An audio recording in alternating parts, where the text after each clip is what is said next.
Thomas Hobbes nació en 1588 en Westport, Inglaterra.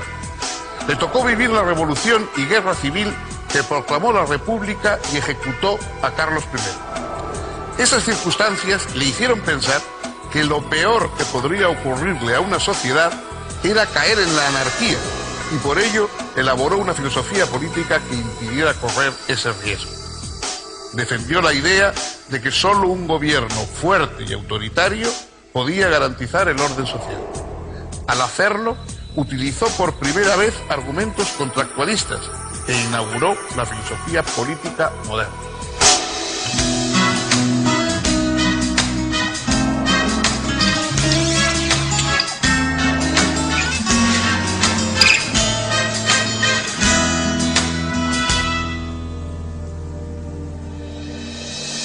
Bienvenidos.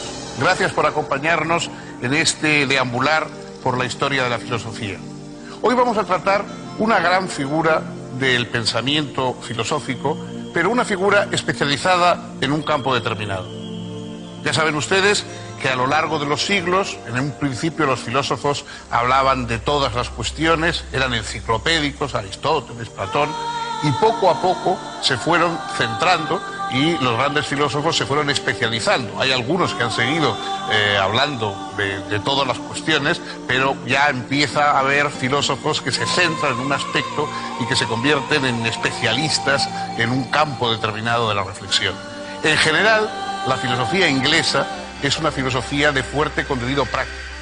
Los grandes filósofos ingleses siempre han estado relacionados con temas como la moral, los valores, la política, etc. Es decir, son filósofos que están muy vinculados a un conocimiento que se puede llevar a la acción. Entre estos filósofos destaca la figura de Thomas Hobbes.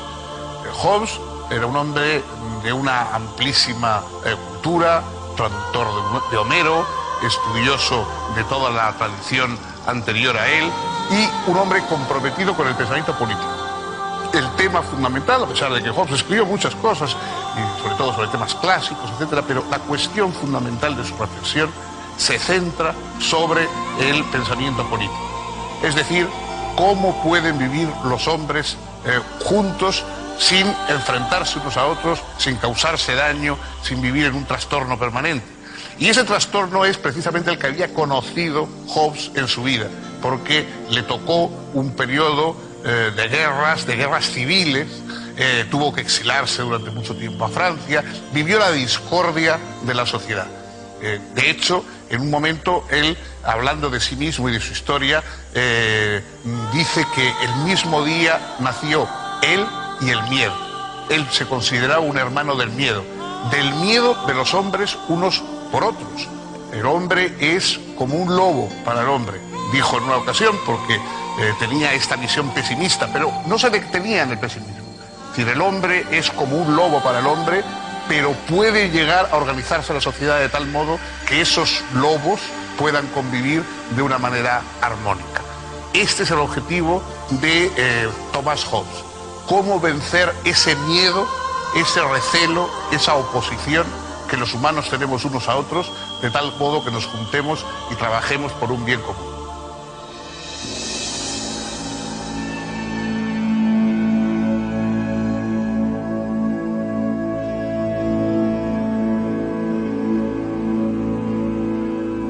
Thomas Hobbes nació en 1588 en Westport, Inglaterra, y falleció en 1679 en Devonshire, a la edad de 91 años.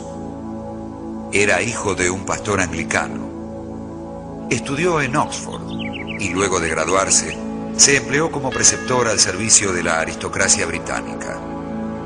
Era, además, un buen conocedor de los clásicos y en 1628 hizo una elogiada traducción de la obra de Tucídides al inglés. También se interesó por la geometría y más tarde por la filosofía. En 1640 escribió Elementos de Ley Natural y Política, su primera obra de importancia. En esos años, previos a la Revolución Republicana de 1642, creyendo amenazada su seguridad por sus ideas políticas de corte monárquico, se refugió en Francia. En su exilio, Hobbes concibió la idea de un ambicioso sistema filosófico. En 1642, publicó en París un tratado titulado Del Ciudadano, que correspondería a la tercera parte de su sistema. La primera y segunda partes habrían de aparecer solo años más tarde, en 1655 y 1658 respectivamente, bajo los títulos Del Cuerpo y del Hombre. Hobbes fue contemporáneo y, en cierta medida, adversario de Descartes. Incluso conoció bien su obra, tuvo ocasión de tratar, digamos, al propio Descartes, y dijo que Descartes le parecía un filósofo muy interesante cuando hablaba de matemáticas, cuando hablaba de geometría, pero que no sabía de filosofía en el sentido más amplio de la extensión. Es decir, que esa idea de Descartes de que había por un lado las almas y por otro lado los cuerpos, por un lado el mundo material y por otro lado el mundo espiritual, que eso era un auténtico disparate. Para Hobbes lo único que existen son cuerpos materiales, unos más groseros o más espesos, por decirlo de algún modo, otros más sutiles, pero todos son cuerpos. Él dice que hablar de una sustancia incorpórea, el alma era la definición más o menos clásica, hablar de una sustancia incorpórea es una contradicción como hablar de un círculo cuadrado. Para Hobbes no existen más que los cuerpos. De hecho, una de las preguntas que podemos hacernos es hasta qué punto él podía ser un creyente en una divinidad si no creía más que existían cuerpos. Es muy probable que él fuera creyente, pero creyente en una divinidad en el sentido spinozista, digamos, del término, es decir, una divinidad hecha de sustancia material, de naturaleza. No creo, desde luego, que él creyese en otro mundo y en un mundo espiritual, pero también es muy improbable que en su época él no creyese en ningún dios. Pues este mundo material es el mundo en el que se mueve Hobbes. Está hecho exclusivamente de cuerpos.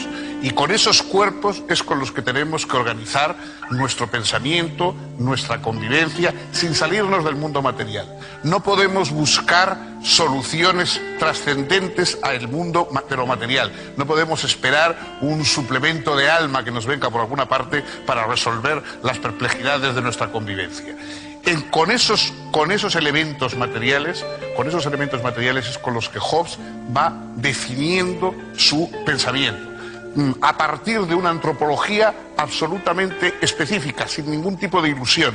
No se hace ninguna ilusiones sobre los seres humanos, no los pone por encima o al margen de la animalidad, al contrario, son frecuentes sus comparaciones con otros seres del reino animal, que en principio nos enfrentamos, luchamos, tenemos necesidades, tenemos temores, queremos protección, queremos compañía, tenemos los deseos, digamos, que puede tener cualquier ser animal, desde nuestra materialidad, desde nuestra corporalidad.